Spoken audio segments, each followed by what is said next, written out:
Bonjour bien-aimés dans le Seigneur, nous bénissons beaucoup Dieu pour ce dimanche qui nous donne encore d'être ensemble réunis pour partager sa parole et prier ensemble. Que l'honneur, la louange et la gloire reviennent à notre Dieu. Merci pour ceux qui sont en train de se connecter. Je pense que nous avions eu une agréable semaine par la grâce de Dieu. Merci, que Dieu vous bénisse, que Dieu vous bénisse, que Dieu vous bénisse. Et nous partageons aussi pour permettre, pour donner une occasion, pour donner une opportunité à quelqu'un de nous suivre aussi, de suivre la parole que nous allons partager aujourd'hui par la grâce de Dieu. Béni soit Dieu, que Dieu soit loué. Nous pensons qu'aujourd'hui nous aurons aussi un beau temps à l'extérieur ce dimanche. Comme ça, on pourra, pour certains, sortir quand même de ce confinement, aller prendre de l'air. On en a besoin. Que Dieu soit glorifié pour ceux qui en sont en train de se connecter. Nous nous connectons et nous partageons.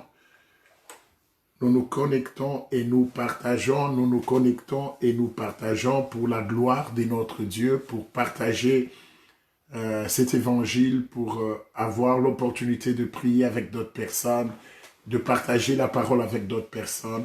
Que Dieu soit glorifié. Comme d'habitude, aujourd'hui, nous allons commencer par bénir notre Dieu. Nous allons commencer par remercier Dieu pour...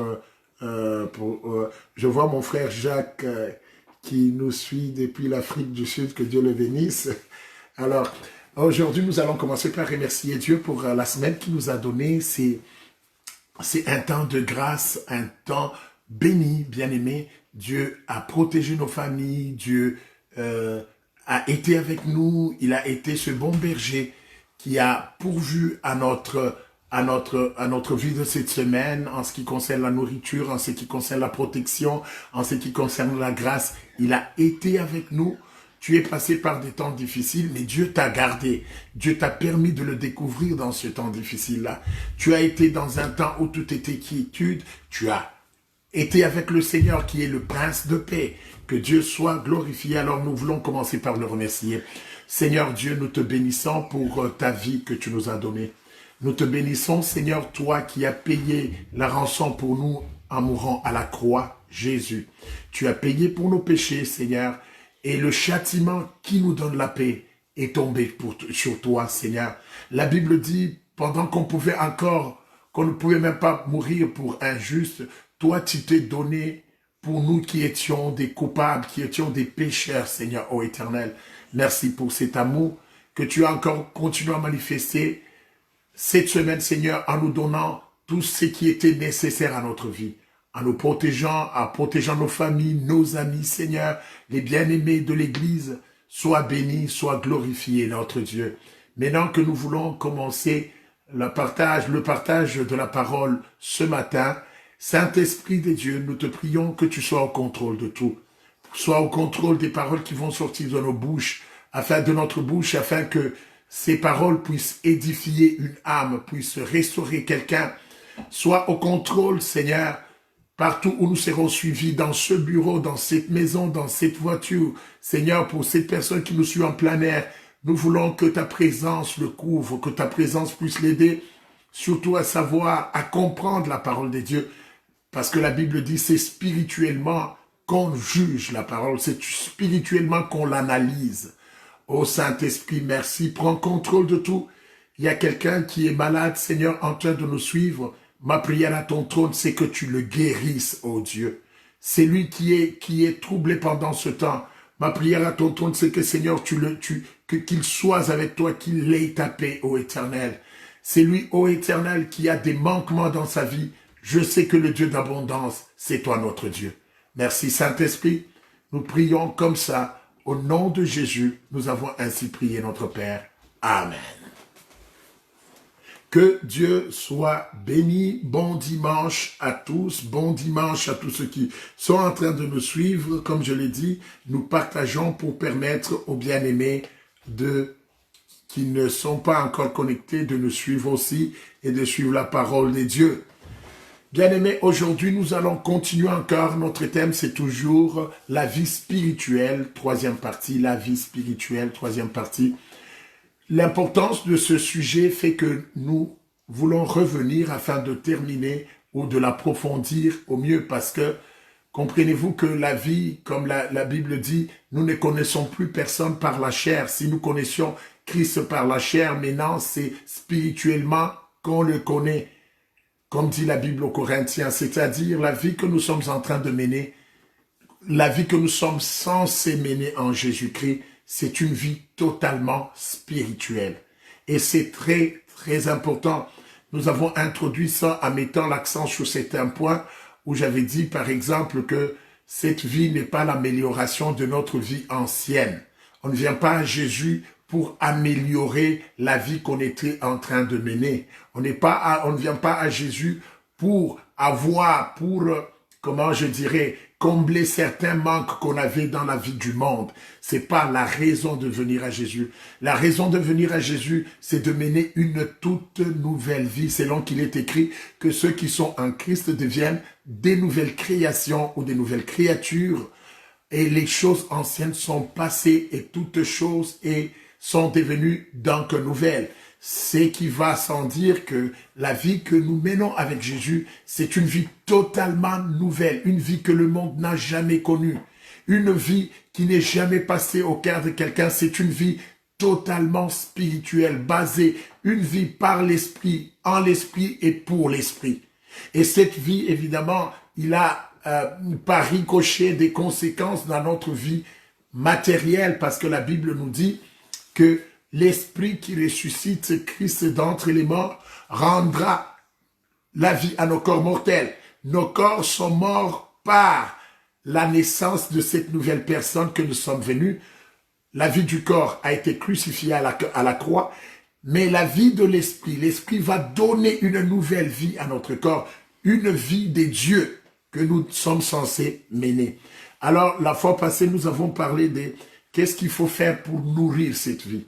On a parlé de plusieurs choses, on a parlé de cette relation profonde avec le Saint-Esprit, on a parlé de cet amour de Dieu, avoir foi en l'amour de Dieu, savoir que Dieu nous aime énormément. Ça, c'est la chose sur laquelle on devait marteler tous les jours, au lieu de la même façon que les gens aiment marteler sur la colère, sur la sévérité de Dieu, sur tout ça, les gens, je pense qu'ils devaient beaucoup marteler sur l'amour de Dieu. Parce que la Bible dit que Dieu a tant aimé le monde. Il a tellement aimé le monde qu'il a donné son Fils en rançon pour que tous ceux qui vont accepter, qui vont croire à son Fils, qu'ils aient la vie. Donc on comprend que l'action de Dieu dans ce monde a comme plateforme, a comme socle, a comme base l'amour de Dieu. Une chose que tu devais te dire à chaque instant, une chose que tu devais te convaincre, de laquelle tu devais te convaincre, c'est que Dieu t'aime d'une façon inconditionnelle. L'amour de Dieu pour toi ne dépend pas de ce que tu fais, ne dépend pas de ce que tu dis, mais dépend de ce que Dieu est. C'est comme tout parent, tu aimes l'enfant parce que c'est ton enfant. Tu ne l'aimes pas en fonction de ce qu'il fait, tu l'aimes d'une façon, parce que c'est toi, c'est une partie de toi. Mais n'est-il pas dit que Dieu nous a créés à son image? Et dans la Bible, quand nous lisons en 1er Jean, il est écrit même, tel qu'il est, tel nous sommes. En Actes des Apôtres, on dit, nous sommes de sa race. Bien aimé, il y a beaucoup de raisons. Et en plus de ces raisons, il y a le fait que nous avons coûté la vie des dieux à Dieu pour nous racheter. Ce qui fait que Dieu nous aime d'une façon inconditionnelle et d'une façon que personne ne peut nous aimer. Et il va même très loin. Paul qui a découvert cet amour, il dit rien ne peut nous séparer de l'amour de Dieu manifesté en Jésus-Christ. Ça c'est très important, c'est la base de notre marche de l'esprit. C'est croire en cet amour profond de Dieu.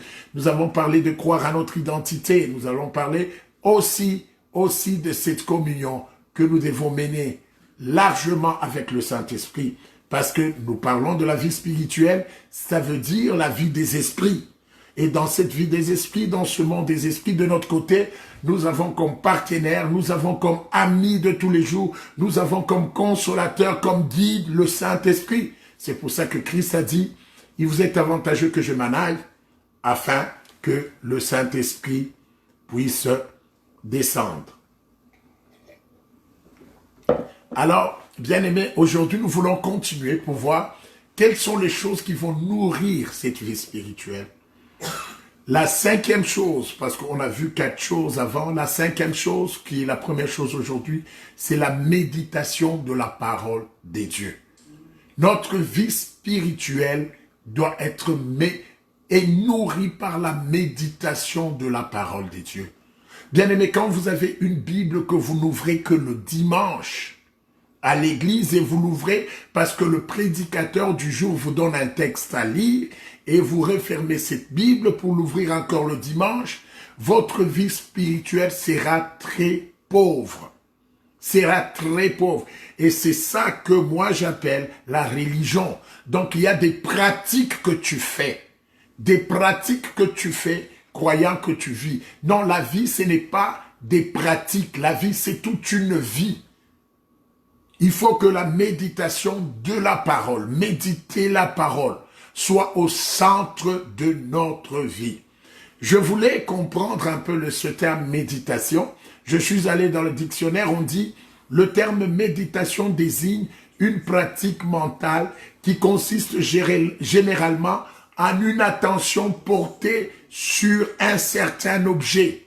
C'est une pratique mentale. On médite avec notre mental, avec nos pensées. On porte l'attention, on se focalise sur un certain objet. Ici, parlant de la méditation de la parole de Dieu, c'est-à-dire on se focalise sur une certaine vérité que Dieu a donnée. Et le dictionnaire continue en disant, au niveau de la pensée, au niveau émotionnel et du corps. Donc, on se focalise sur cette parole qu'on est en train de lire, avec notre émotion, avec nos pensées, avec notre corps. Donc, quand quelqu'un est en train de méditer, ça dépasse le niveau d'une lecture simple. On prend la parole qu'on a lue, on essaie de la contourner, de la tourner dans tous les sens. On essaie de comprendre pourquoi Dieu l'a dit. On essaie de comprendre l'implication de ce qu'on est en train de lire dans ma vie. C'est quoi que ça porte dans ma vie? Et on commence à analyser, ça vient comprendre à quel point cette vérité qui a été dite est en train d'influencer dans ma vie. Où est-ce que je suis en manque de l'influence de cette vérité? Et le dictionnaire continue que dans une approche spirituelle, elle peut être un exercice, voire une voie de réalisation de soi et de l'éveil. Donc, on se concentre sur la parole profondément avec toutes nos émotions, de toutes nos pensées. Vous savez mieux que tout le monde qui me suit, qu'il nous arrive de fois où tu es en train de faire une lecture, mais tu n'es pas là du tout. Tu es en train de lire, mais tes pensées sont déjà ailleurs. Parce que tu te donnais juste comme objectif de terminer le premier épître de Jean ou le premier épître de Corinthiens en un certain nombre de temps. En ce moment-là, tu lis pour lire. Parfois, tu lis même en étant distrait par rapport à ce que tu es en train de lire. Ça, ce n'est pas la méditation. Le Seigneur nous demande de méditer. Le Seigneur nous demande de tourner sa parole, de penser sur sa parole, de faire que toutes nos pensées soient prises sur la parole qu'on est en train de lire. Tu lis tout un chapitre, tu prends un verset, tu essaies de mettre toutes tes pensées, tes émotions. Par exemple, le verset qui dit si tu crois, tu verras la gloire de Dieu. Tu essayes de comprendre si je crois, qu'est-ce que le Seigneur me dit? Est-ce que moi je crois? Et en croyant, je verrai la gloire de Dieu. Donc tu essaies d'aller dans la Bible, de penser, repenser, méditer, tourner sur les mots croire. Qu'est-ce que ça veut dire? La gloire de Dieu, c'est quoi? Et tu rentres maintenant dans ta vie. Est-ce que tu es dans la gloire de Dieu? Bien-aimé, Dieu nous demande de méditer la parole. Nous allons lire le premier verset qui nous donne justement cette instruction. Nous lisons dans le psaume 1 plutôt, de 1 à 3. La Bible dit, heureux ceux qui marchent heureux ceux qui ne marchent pas selon les conseils des méchants, qui ne s'arrêtent pas sur la voie des pécheurs et qui ne s'assient pas en compagnie des moqueurs. Mais qui trouve son plaisir dans la loi de l'Éternel et qui la médite jour et nuit. Méditer jour et nuit la loi des dieux. Là, j'aimerais faire, il y a une différence entre la loi de Moïse et la loi des dieux. C'est quelque chose, on parlera peut-être après. Ici, il s'agit de la loi des dieux, la parole de Dieu. Et c'est de la méditer jour et nuit.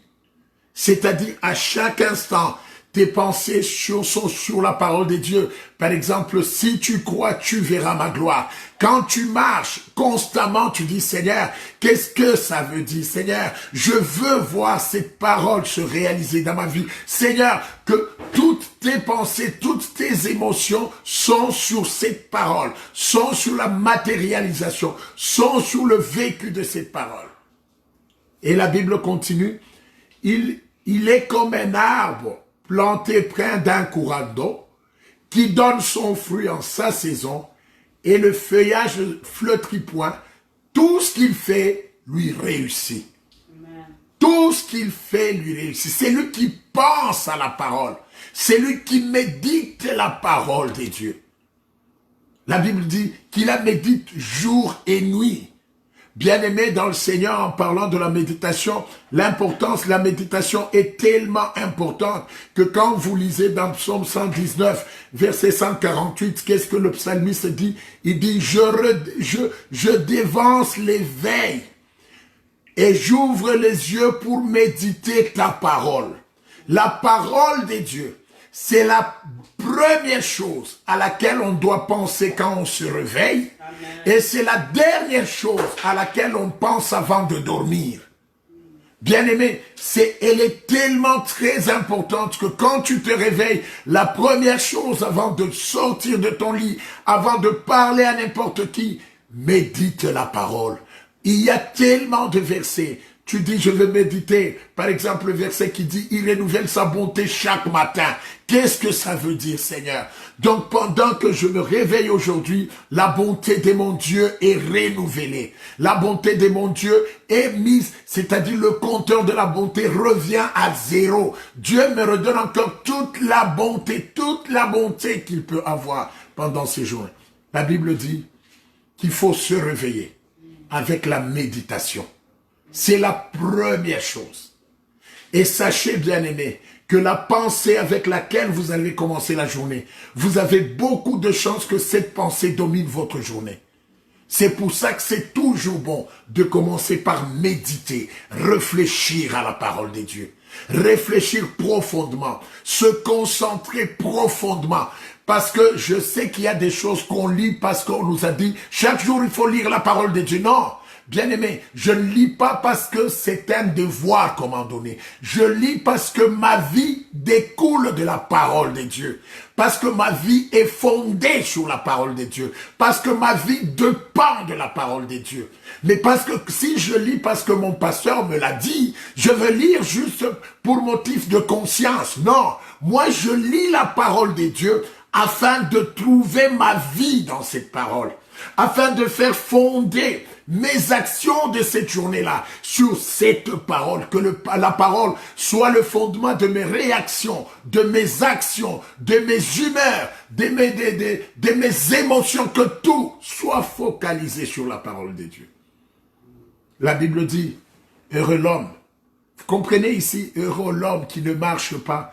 Donc, heureux l'homme qui trouve son plaisir dans la loi de l'Éternel. Le bonheur, le vrai bonheur, ce n'est pas l'acquisition matérielle. Le vrai bonheur, c'est de trouver le plaisir dans la loi de Dieu. Quand tu commences à trouver le plaisir, tu es heureux. Tu es heureux, pas parce que tu as tel matériel, pas parce que tu es marié, pas parce que tu es ceci, pas parce que tu as acheté une nouvelle voiture, mais tu es heureux parce que ton plaisir est dans la loi de l'Éternel. Et la Bible nous dit en Colossiens que la parole de Christ habite parmi vous abondamment. Instruisez-vous et exhortez-vous les uns les autres en toute sagesse, par des psaumes, les hymnes, par des cantiques, chantant en Dieu de tout votre cœur sous l'inspiration de la grâce. Que la parole de Dieu habite abondamment. Quand tu médites la parole de Dieu, ça devient abondant, ça va habiter abondamment dans ton cœur. bien-aimés dans le Seigneur. Et quand, avant de commencer le message ce matin, j'étais en train de me faire de l'eau au citron. Ce que j'ai fait, j'ai pressé le citron et j'ai eu le jus de citron. Quand la parole habite abondamment en toi, quand le monde va te presser, ce qui va sortir, ça sera la parole de Dieu. Ça ne sera rien d'autre. Ça ne sera pas les injures, ça ne sera pas l'élémentation, mais ça sera la parole de Dieu. Quand c'est, écoutez, Jésus entre il est tenté dans le désert. Le diable vient et presse Jésus. Qu'est-ce qui sort de la vie de Jésus? C'est la parole. Il est écrit, il est écrit, il est écrit.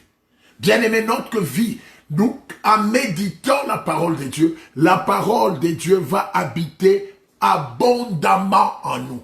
Pourquoi? Parce que la Bible nous dit en Jean 6, 63 que c'est l'esprit qui vivifie, la chair ne sert à rien. Les paroles que je vous ai dites sont esprit et vie. Pourquoi? Parce que les paroles de Dieu, c'est ça la vie, bien-aimé dans le Seigneur. La parole de Dieu, c'est ça notre vie. Il faut qu'on le comprenne. Il faut qu'on le comprenne. Nous ne prêchons pas la parole de Dieu pour trouver la vie, mais la parole de Dieu, c'est elle-même la vie. Ce n'est pas qu'elle nous donne la vie, non, c'est elle la vie. Puisque nous la méditons, c'est lui qui médite la parole de Dieu. Il est en train de méditer, il est en train de nourrir sa vie spirituelle. Il est en train de rendre riche sa vie spirituelle. Bien-aimé, c'est plus qu'important. La méditation s'avère être une clé très importante de notre vie spirituelle. Beaucoup de gens ont des problèmes. Pourquoi? Parce que dans la vie, il n'y a que le verset que le pasteur a lu le dimanche, qui ne répond peut-être pas aux circonstances de ma vie. Et le Saint-Esprit veut te parler, il ne peut te parler que par rapport à la parole de Jésus. Parce que Jésus a dit, il prendra ce qui est à lui. Ce qui est à Jésus, c'est quoi? C'est la parole qui a tout créé. Et il va nous l'annoncer. Mais maintenant que toi, tu ne médites pas la parole de Dieu, quand il va te parler, comment va-t-il te parler quand tu n'es pas pratiquement plongé dans la parole de Dieu? La méditation est très, très importante. Méditer la parole, réfléchir sur la parole de Dieu. Parfois, tu partages avec ta femme, vous discutez, vous partagez comment tu comprends ce verset. Comment ce verset s'explique? Allez chercher un autre verset. Comprenez, focalisez-vous, que les émotions, que les pensées, que tout soit orienté vers la parole de Dieu. Il n'y a pas de vie spirituelle sans méditation de la parole de Dieu, parce que c'est elle-même la vie. Christ a dit, les paroles que je vous annonce sont esprit et vie. Et maintenant, nous allons voir les conséquences de la méditation de la parole de Dieu. Qu'est-ce que ça nous apporte? La première chose, la parole nous apporte le succès. Et c'est ce que nous avons lu.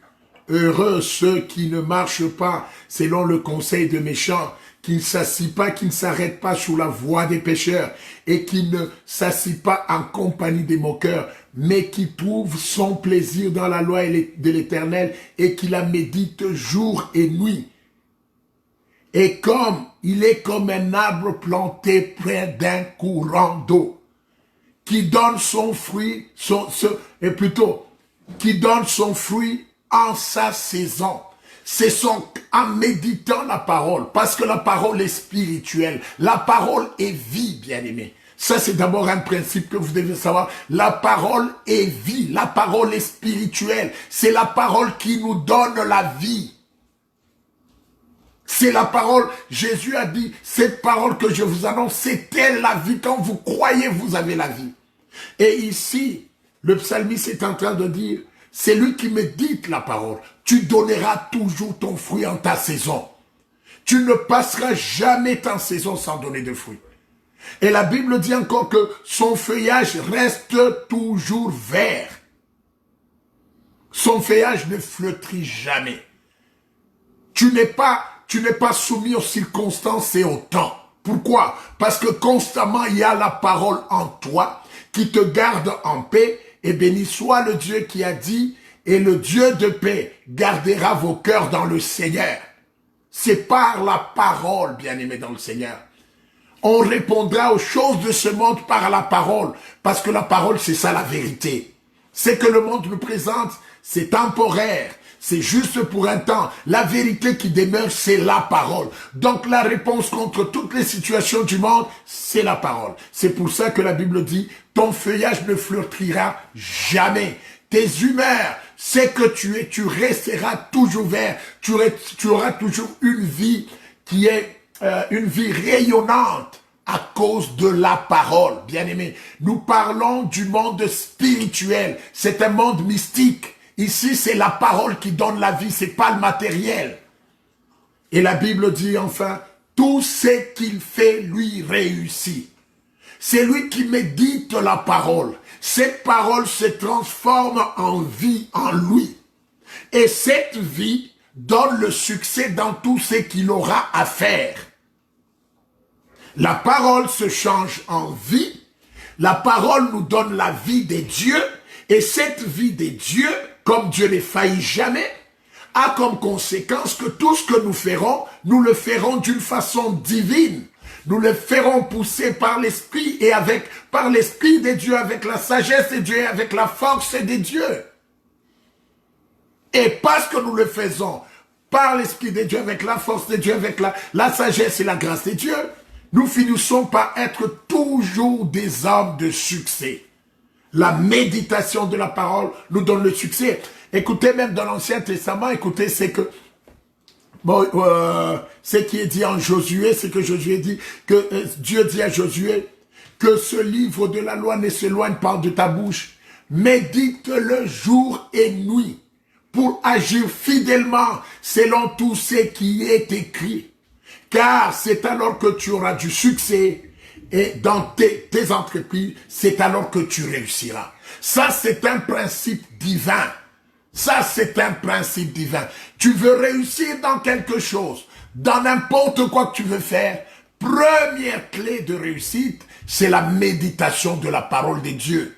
Parce que c'est cette parole qui est esprit et qui est vie.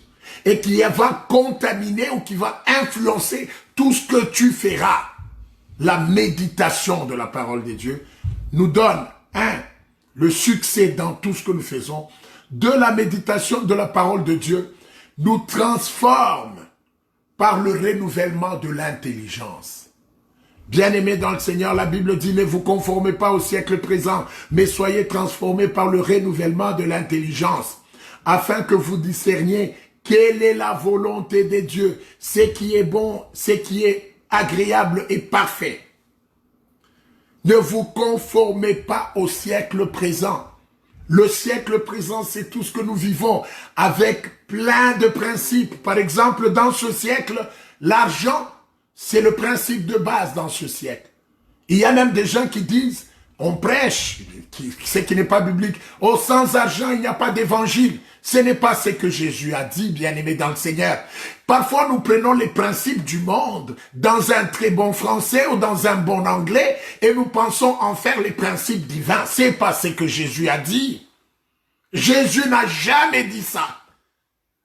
Aujourd'hui, quand vous entrez dans l'église, l'argent est avant tout, l'argent est la chose que tous les chrétiens, on poursuit l'argent, on donne, tout tourne autour de mammon, même dans l'église, comme dans les business. On ne réfléchit qu'en fonction de l'argent. On ne réfléchit pas en fonction de l'esprit et de la vie spirituelle. Mais tout tourne autour de l'argent. On veut être, non, le principe pour être l'homme le plus riche. Homme le plus riche par rapport à qui? L'argent, aujourd'hui, est en train de régenter même les églises. Il est en train de conduire l'évangile. Bien-aimé, ça ne devait pas être ainsi. Pourquoi? Parce que nous vivons selon le siècle présent. Et nous avons du mal à voir la vie des dieux. Écoutez ce qui arrive. Jésus, un jour, il est en train de marcher et on lui demande de payer l'impôt. Si vous lisez votre Bible, vous allez comprendre que Jésus était soutenu, le ministère de Jésus. Il y a la femme de Chuza, l'intendant d'Hérode, et l'autre femme qui était possédée des démons. Il y a des femmes qui soutenaient le ministère de Jésus. Mais comprenez maintenant ce qui arrive. Jésus, on lui demande de payer de l'impôt. Il n'y a pas l'argent dans la caisse. Jésus n'a pas parlé aux partenaires. Jésus n'a pas dit, mais écoutez, cherchez-moi l'argent. Jésus a répondu, parce que c'est un problème, il a répondu de la façon divine. Il dit, allez jeter l'hameçon, prenez le premier poisson. Bien-aimés dans le Seigneur, qu'est-ce que ça nous apprend? Que notre ressource, c'est Dieu. Aujourd'hui, l'argent, même dans l'église, nous avons mis l'argent. Oh non, vous devez comprendre ça, l'argent, même l'évangile. L'évangile est éternel. L'évangile, c'est la parole de Dieu. Donc, vous voulez dire, sans l'argent qui est matériel, la parole du Dieu créateur n'aura pas d'effet. Quel mensonge et quelle déviation de la vérité. Amen. Donc, on veut dire que la vérité des dieux, la parole des dieux dépend du matériel, dépend de l'argent. Le Dieu qui a tout créé, le Dieu à qui appartient l'or et l'argent, mais que sa parole soit tributaire de l'argent. C'est ce qui fait que nous ne voyons ni la gloire de Dieu, ou quand on parle de bénédiction, ce sont des choses que nous tirons par les cheveux pour prouver aux gens que nous sommes bénis. Parce que nous ne comprenons pas. Bien-aimé, la parole ne dépendra jamais de l'argent. Parce que c'est la parole qui a créé la terre. La parole qui a créé la terre dépend de l'argent. Quel évangile! C'est monstrueux que les hommes de Dieu disent ça et soutiennent ça. C'est monstrueux. La parole qui a dit que la terre soit, que la lumière soit, que ceci soit. Mais cette parole, ça commence à dépendre de l'argent. Bien-aimé dans le Seigneur. Si déjà les gens sages de ce monde disent que le bonheur ne dépend pas de l'argent, mais vous faites dépendre la parole puissante et éternelle de Dieu avec l'argent. Vous comprenez ce que la Bible dit? Ne vous conformez pas au siècle présent. Rentrons sur notre méditation pour passer. La Bible dit, soyez transformés par le renouvellement de l'intelligence. Plus tu médites sur qui est Dieu, plus tu médites sur quoi la foi, plus tu médites sur la puissance de Dieu, plus ta façon de voir l'argent change, plus ta façon de voir ce monde change, plus ta façon de voir le bonheur change, bien-aimé dans le Seigneur. Oh my God! Il y a des gens qui ont voyagé, sillonné ce monde sans Dieu. Mais si pour ceux qui sont des dieux, le voyage prouve qu'ils sont avec Dieu, donc notre Dieu est moins grand que le voyage. Oh! Bien-aimé dans le Seigneur, méditons la profondeur de la Bible. Dieu nous a dit, nous allons dominer la terre. Nous dominons même dans les lieux célestes. Et tout ce que nous pouvons faire, parce qu'on ne médite pas la puissance. Je prends... Vous savez, il y a quelque chose qui m'intrigue. Je vais en parler. Vous vous êtes déjà rendu compte que souvent nous prêchons l'évangile des pauvres. Parce que dans notre évangile, c'est toujours, non, quand j'étais chez nous, je m'habillais en babouche, maintenant Dieu m'a élevé. Mais les riches, qu'est-ce qu'ils diront? Qu'est-ce qu'on va dire à quelqu'un comme Bill Gates, tu vas l'évangéliser? Parce que Bill Gates, il n'a pas besoin d'acheter une maison. Bill Gates n'a pas besoin de l'argent, il en donne. Mais qu'est-ce que tu diras à Bill Gates? Parce que 90% de nos messages, c'est l'évangile des pauvres. C'est l'évangile des gens qui n'ont l'évangile des gens qui n'ont pas de position dans la société. Parce que c'est toujours tu auras ça, tu feras ça. Bien-aimé dans le Seigneur, l'évangile est éternel. L'évangile concerne toutes les races. L'évangile concerne toutes les personnes, les rois, les vassaux, les esclaves, les libres. Et on doit ramener à cet évangile. À cet évangile.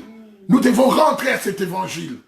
L'évangile ne dépendra jamais de l'argent. L'évangile, c'est la parole éternelle. L'évangile, la bonne nouvelle. Oh my God. Bien-aimés dans le Seigneur, nous ne devons pas nous soumettre au siècle présent, mais nous devons être transformés. À force de méditer profondément la parole, je vous exhorte, qui que soit qui vous dit n'importe quoi sur la Bible, prenez votre Bible, lisez et relisez. Soyez comme les chrétiens de Béret, lisez et relisez. Il y a des principes qui n'ont rien à voir avec la Bible, qui sont dans le management.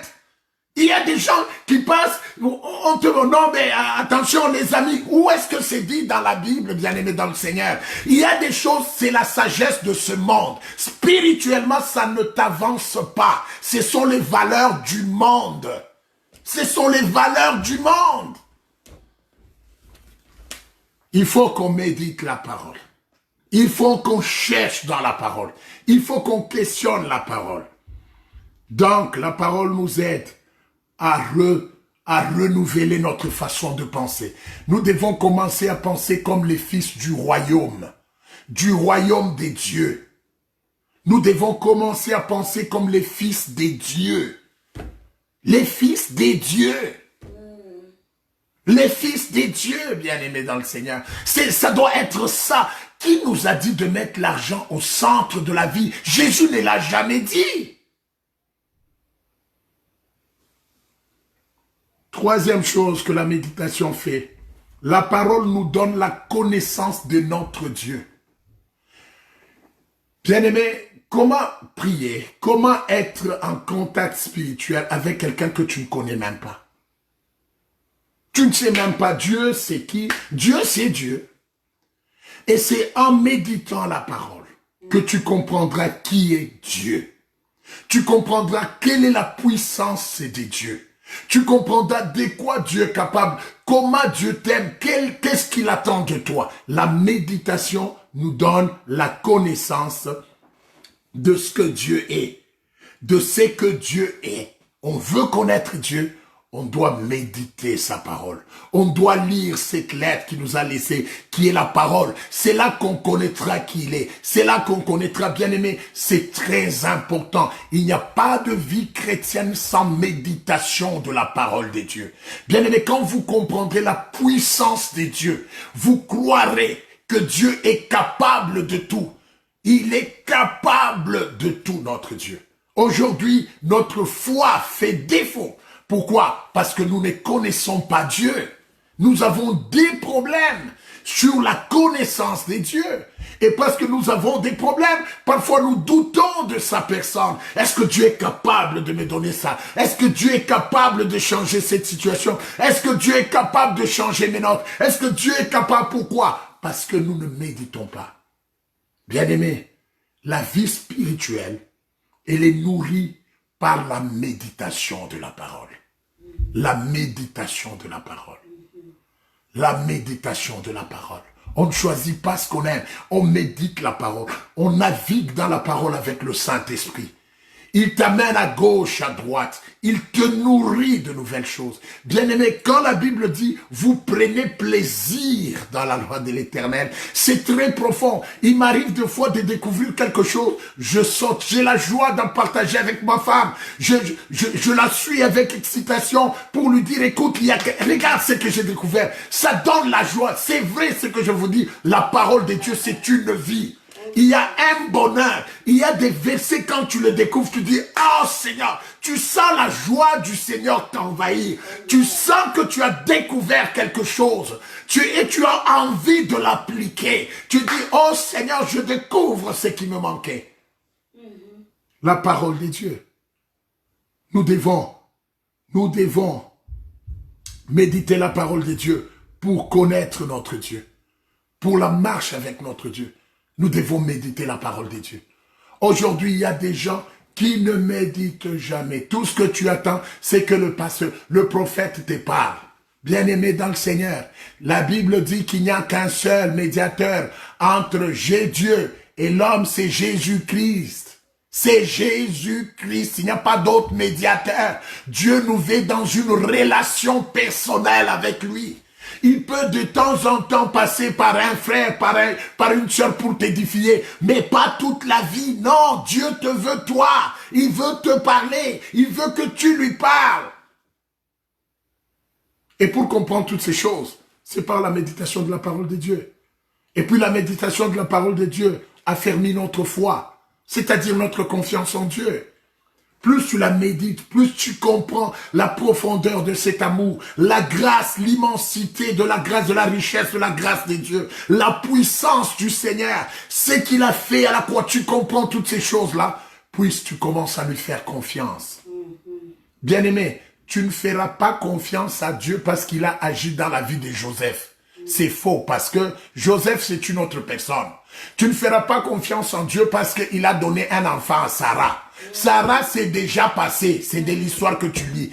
Tu fais connaissance avec Dieu. Tu feras confiance quand tu comprends ce que tu vaux pour lui. Ce que tu vaux pour lui et ce qu'il représente sur toi. C'est ça qui va bâtir la confiance. Pas ce qu'il a fait avec David en battant Goliath. C'est l'histoire de quelqu'un d'autre. Ce n'est pas toi. Ça, c'est David et Dieu et Goliath.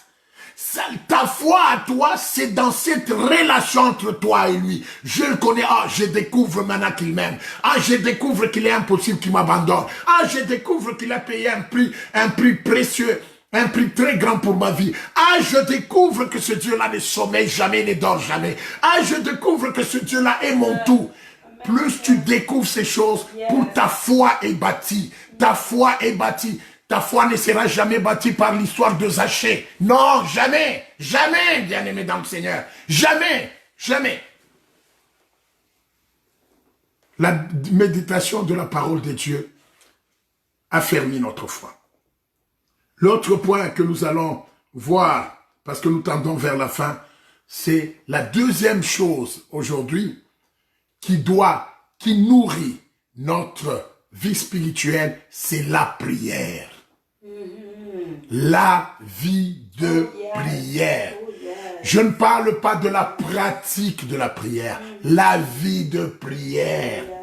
La vie de prière, c'est la vie qui nourrit notre vie spirituelle. Bien-aimé dans le Seigneur, tu ne peux jamais apprendre à nager en restant dans ton fauteuil et en étant juste dans ce qui est des théories. Non, il faut que tu te jettes dans l'eau. Il faut que tu commences à prier. Au début, ça sera compliqué. Tu ne sauras pas ce qu'il faut dire. Mais Dieu t'aime tellement que tout mot que tu diras, Dieu l'aime. Alléluia. Tu vas découvrir l'amour. C'est comme un bébé. Écoute, parfois ça fait rire. Tu vois un parent avec son enfant. L'enfant est en train de balbutier, de chercher à parler. Mais tu vois comment le parent cherche à donner un sens à ce que l'enfant est en train de dire. Oh non, il veut dire porte. Et pourtant, peut-être même que l'enfant ne veut pas dire porte. Pourquoi? À cause de l'amour du parent pour son enfant. Il cherche à comprendre un langage inintelligible de l'enfant. Il cherche à donner un sens. Non, quand il a dit baba, maintenant il dit non, c'est le gobelet. Mais comment tu sais que c'est le gobelet? Le père aime, la mère aime tellement l'enfant que tu fais juste que l'enfant le regarde et sourit. Même s'il ne regarde pas, tu dis, regarde comment il me sourit. C'est ce que notre Dieu attend de nous. La prière, cette conversation. Cela signifie que tu prends les paroles de ton cœur, tu les répands devant Dieu, tu communies avec Dieu. Selon sa volonté. C'est là où que le Saint-Esprit intervient. Prendre ce temps d'intimité avec Dieu. Prendre ce temps où c'est le seul endroit où tu n'as pas à te cacher. Tu peux lui parler de tes faiblesses. Tu lui parles de tes peurs. Tu lui parles de tout ce que... Et Dieu veut entendre cela. Il veut entendre cela, bien-aimé. La prière, ce n'est pas un endroit où nous voulons prouver que nous pouvons à Dieu. Non, nous pouvons faire ça avec le diable. Mais à Dieu, nous allons créer notre dépendance. Nous voulons lui dire, Seigneur, ma vie, c'est toi, tu sais. Je ne peux rien sans toi, Seigneur. D'ailleurs, il y a beaucoup de choses que je ne comprends pas. Mais je sais qu'en bout de piste, Seigneur, toi, tu es ma vie. Toi, tu es ma force. Jésus, je ne sais pas comment tu me sortiras de cette situation, mais je sais que tu ne me laisseras pas mourir en ce point. La prière, c'est un temps d'intimité avec Dieu. La prière. La prière. Jésus qui est notre modèle nous a montré l'exemple de la prière. Quand vous lisez à Marc 1,35, la Bible dit vers le matin, pendant qu'il faisait encore très sombre, il se leva et sortit pour aller dans un lieu désert où il pria.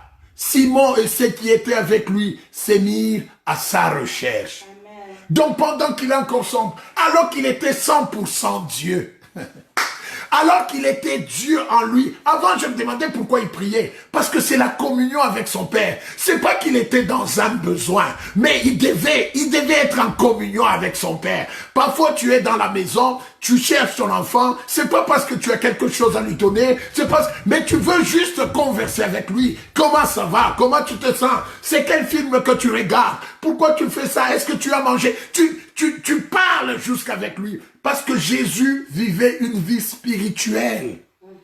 Constamment, il a besoin de parler avec Dieu. Constamment, il a besoin de communier avec son Père. Il se retirait le matin. Et quand vous allez en Matthieu 14, 23, la Bible dit, quand il eut achevé, il monta sur la montagne, Matthieu 14, 23, pour prier à l'écart. Et comme le soir était venu, il était là seul. La vie spirituelle est aussi bâtie, aussi enrichie par les périodes où on doit se retirer. Parfois, il faut laisser être seul à seul avec Dieu. Être seul à seul avec l'esprit qui a tout créé. Tu es là, Dieu c'est un esprit, tu dis, Seigneur, je m'enferme aujourd'hui dans l'ensemble, je veux être avec toi. C'est ça la vie spirituelle. En ce moment-là, tu prouves que Dieu est vraiment véritable dans ta vie. En ce moment-là, tu es en contact avec cet esprit. Et ce moment de prière est très, très important. Amen. La prière, c'est vrai, on l'utilise parfois pour que nous puissions dire nos besoins à Dieu. Mais ce n'est pas seulement ça. Il y a des gens qui ne prient que quand tout va mal. Quand tout va mal. C'est là qu'on commence des prières, des combats, des ceci, cela. Non, la prière, ça devait être notre vie de tous les jours. Parler au Père, je veux, oh Dieu, Dieu peut te parler même quelque chose qui ne te concerne pas, qui concerne le Nouvel-Orient, le Moyen-Orient. Parce que tellement tu es dans ton secret. C'est comme ça que tu pourrais être dans une prière d'adoration. Et Dieu te dit, mon fils, prie pour l'Afrique du Sud. Mon fils, prie pour les États-Unis. Parce que tu es dans son secret. Il peut te lâcher des choses qu'il veut faire. C'est pour ça qu'il peut te donner le nom. Comme je le disais aujourd'hui, le Seigneur me donne le nom d'un couple. Dieu me montre quelque chose et Dieu dit, prie pour eux. Il peut te démontrer quelque chose. Il peut te montrer ce qu'il veut faire. Parce que tu es tout le temps à côté de lui. Tu es tout le temps en sa présence. La prière est très importante. La prière est très importante. La prière est très importante. Je ne veux pas parler surtout de la prière. Je voulais juste montrer comment la prière est en train d'enrichir notre vie spirituelle. La prière est très importante. Mais comment prier? Nous prions le Père au nom de Jésus, poussé par le Saint-Esprit. Nous demandons au Père au nom de Jésus, poussé par le Saint-Esprit. Les apôtres de Christ lui demandèrent, Seigneur, apprends-nous à prier.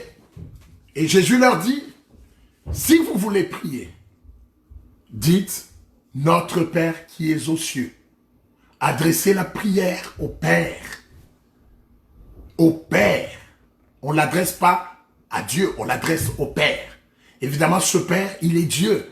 Mais ici, la notion de ce qu'il est pour nous est très important. C'est ce qui solidifie notre foi et c'est ce qui solidifie notre confiance. Parce que c'est à mon Père que je m'adresse. Jésus a dit, dès que vous voulez prier, dites notre Père qui est aux cieux. Établissez cette relation. Ayez conscience de cette relation inaltérable qui existe entre lui et vous. Ayez conscience de la profondeur. Ayez conscience de la solidité du lien qu'il y a entre vous. C'est votre Père. Adressez la prière à votre Père. La prière est adressée à mon Père. Mon Père qui est dans les cieux. Père céleste. Mon Père céleste. C'est à lui que nous adressons la prière. Mais nous ne la prions pas à notre nom. Nous prions au nom de Jésus. C'est ce que la Bible dit. Quand vous lisez en Jean 14, 13, Christ dit, tout ce que vous demanderez à mon nom, je le ferai, afin que le Père soit glorifié dans le Fils. Tout ce que vous demanderez à mon nom. Donc, nous devons demander au nom de Jésus. Père Céleste, au nom de Jésus, je te demande ceci, ceci, cela. Et nous devons prier au nom de Jésus, mais pas poussés par l'Esprit Saint. Et la Bible dit, faites en tout temps, par l'Esprit, toutes sortes de prières et de supplications. Éphésiens 6, 18. Toutes sortes de prières.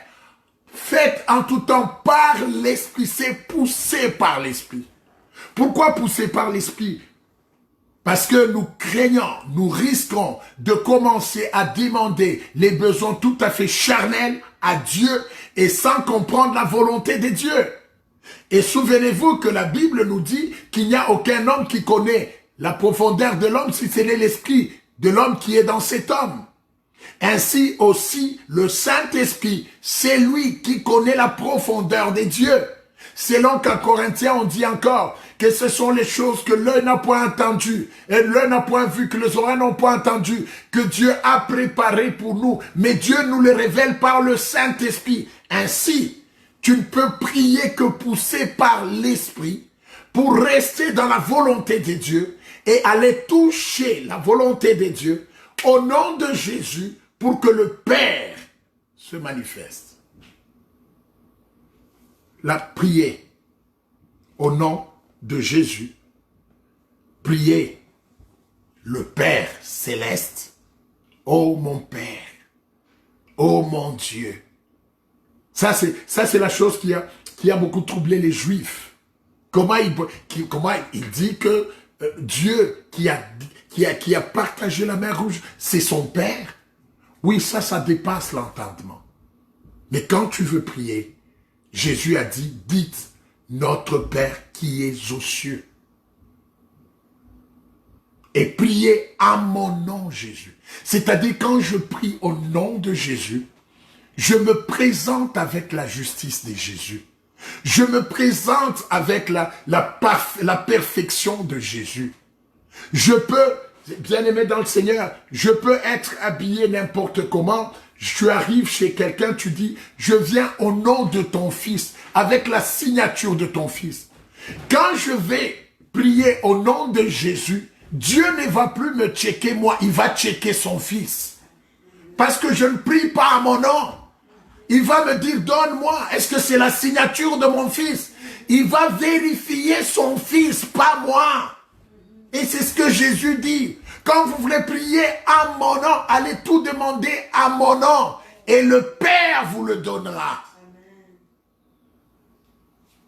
Priez le Père au nom de Jésus, poussé par l'Esprit. Et quand nous avons ces formes de prière, Dieu nous exauce. Dieu nous exauce. Dieu nous exauce. Vous savez, avant de passer ici, Maman Nicole m'a montré une petite vidéo de quelqu'un qui priait. Il est en train de prier, il dit, Seigneur, que le confinement ne se termine pas. Je chasse l'esprit de déconfinement. L'esprit de déconfinement. Parce que il faut que tu sortes. Parce que nous, on doit garder nos maris à la maison. Bien-aimés dans le Seigneur. On appelle ça aussi prière. Parce que prière, c'est parler à un Dieu, à une divinité. Il y a des prières que nous faisons qui ne font même pas un sens. Quand ce n'est pas poussé par l'Esprit de Dieu. On a besoin que ça soit poussé par l'Esprit de Dieu. Et en dehors de la prière, le quatrième point qui est le dernier, c'est prier, et plutôt c'est notre foi. Notre foi nourrit notre vie spirituelle. La Bible dit, mon juste vivra par la foi. La foi, c'est par la confiance en Dieu. Et je comprends pourquoi parfois Dieu, quand tu as trop marché par la vue, tu as trop marché par les choses tangibles, parfois Dieu amène l'impossibilité dans ta vie charnelle, afin que tu puisses basculer dans la vie spirituelle. Parce que la Bible dit, Dieu prend plaisir à ceux qui marchent avec la foi, selon qu'il est écrit, sans la foi, il est impossible de lui être agréable. Donc Dieu, lui, il veut que nous marchions constamment par la foi. Et quand tu ne marches pas par la foi, Dieu amène des circonstances dans ta vie que ta vie normale ne pourra jamais résoudre. Dieu amène des temps dans ta vie parce qu'il est le maître des circonstances et de tous les temps. Il amène des temps compliqués, des circonstances compliquées pour ta vie dans la chair, afin de te pousser à basculer dans la foi, parce que c'est dans la foi que Dieu prend plaisir à ta vie. C'est pour ça, bien-aimé dans le Seigneur, quand ça ne marche pas dans ta vie, quand ça ne marche pas dans ce que tu fais, il ne faut pas te plaindre. C'est peut-être Dieu qui est en train de t'appeler à basculer dans la foi. Parce que c'est dans la foi que Dieu prendra plaisir en toi. Et c'est dans la foi que tu verras sa gloire. Dieu dit, Jésus dit aux sœurs de Lazare, il dit, si ne vous ai-je pas dit, si vous croyez, vous verrez ma gloire. Si tu crois, tu verras la gloire de Dieu. Or, Dieu veut que tu voies sa gloire. Pour voir sa gloire, tu dois croire. Or, pour pousser dans la foi, il faut que ce soit des situations que toi, tu ne sauras pas résoudre. Et ainsi, Dieu t'amène des circonstances compliquées. Non pas pour te tuer, non pas pour t'amener, je ne sais pas, à la mort, mais selon qu'il a dit, tout concourt au bien de ceux qui aiment Dieu. Ces circonstances compliquées vont concourir à ton bien, à ce que tu vas basculer dans la foi, parce que tu ne sauras pas les résoudre par toi-même, tu vas basculer dans la foi, et dans la foi, tu verras la gloire de Dieu. Bien-aimé, la foi est plus qu'important. Quand tu marches dans la foi, tu marches dans le spirituel. Parce que tu ne marches pas en fonction des choses matérielles, en fonction du tangible, du raisonnable, de ce qui est intellectuellement vrai. Mais quand tu marches par la foi, tu marches dans la confiance au Fils de Dieu. Tu es en train de démontrer les choses qu'on ne voit pas. Tu es en train de démontrer des choses qu'on espère. Et en marchant dans cette voie, tu plais à Dieu. La foi, la vie de la foi, nous permet à maintenir, à entretenir notre marche avec le Seigneur, notre vie spirituelle.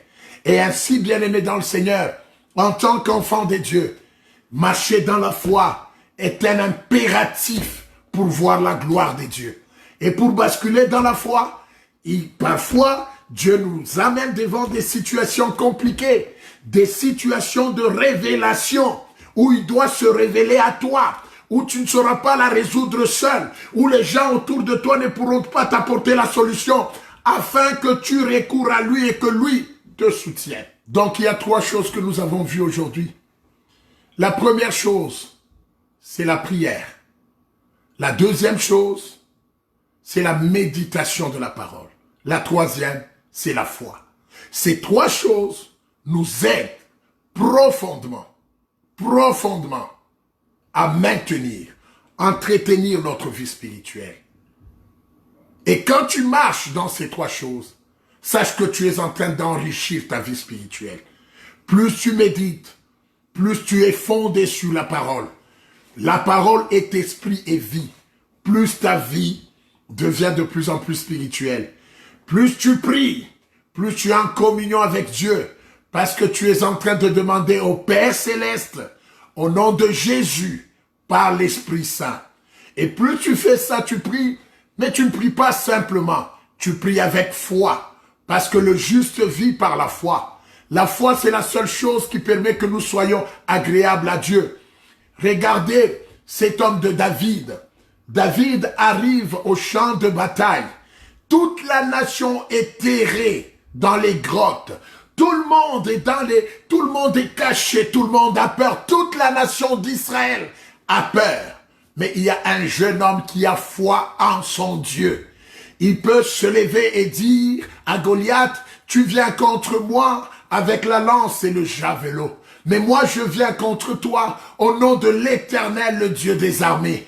Aujourd'hui, je te tuerai et je donnerai ta tête aux oiseaux des champs. Dieu prend plaisir à ce jeune qui a une foi, qu'il peut montrer devant toute une nation qui est terrée, qui est pétrifiée par ce Goliath. Dieu prend plaisir à ce garçon qu'il peut basculer dans le spirituel en comptant sur un Dieu qui ne voit pas. Dieu prend plaisir à David. Et Dieu dit, David, c'est l'homme en cœur. Parce que la Bible dit, sans la foi, on ne peut pas être agréable à Dieu. Il est impossible de lui être agréable.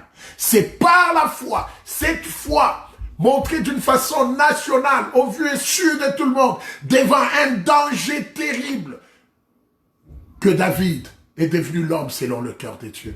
Bien-aimé dans le Seigneur, il est temps que tu nourrisses ta vie spirituelle dans la méditation, dans la prière et en appliquant la foi. Nous allons prier ce matin pendant quelques minutes et tu vas dire à Dieu, Seigneur, mon Dieu, conduis, soutiens ma foi, aide-moi Saint-Esprit à cultiver une vie de méditation de la parole de Dieu. Et tu vas dire encore à Dieu, aide-moi Seigneur, Saint-Esprit, parce que c'est toi qui dois me conduire en prière. Aide-moi à avoir une vie de prière et à soutenir ma foi. Nous allons prier. Seigneur Dieu de toute gloire, je te bénis ce matin, Seigneur, pour ton enfant qui est en ligne en ce moment en train de suivre cette prédication. Le temps est arrivé où les fils des dieux doivent être révélés à l'humanité. Le temps de la révélation de fils des dieux est arrivé. Et ce temps doit se faire, Seigneur, par la manifestation de la vie spirituelle, la manifestation de la puissance et de la gloire des dieux. Il est temps, Seigneur, ô Dieu, Saint-Esprit des dieux, laisse à ce que tu aides quelqu'un, laisse à ce que tu aides cette femme, Seigneur, à vivre une vie de méditation de la parole, une vie qui est baignée totalement dans la prière, Seigneur, ô Dieu, afin de voir le véritable Dieu et de vivre cette vie de miracle, cette vie surnaturelle que tu nous as donnée. Seigneur, pour ceux qui entendent cette parole qui est malade, laisse à ce que tu le visites et que tu les guérisses, car il est écrit dans ta parole que par tes meurtrissures, nous sommes guéris, ô Dieu. Donne la paix en ceux qui en manquent, Jésus. Manifeste ta bonté et ta grâce. Que ton nom soit glorifié, Jésus. Je bénis cette semaine qui commence aujourd'hui. Donne-nous l'opportunité de manifester, de vivre cette vie spirituelle et de voir les retombées, l'influence de cette vie spirituelle sur la vie de la chair et de glorifier ton nom. Saint-Esprit, glorifie le nom de Christ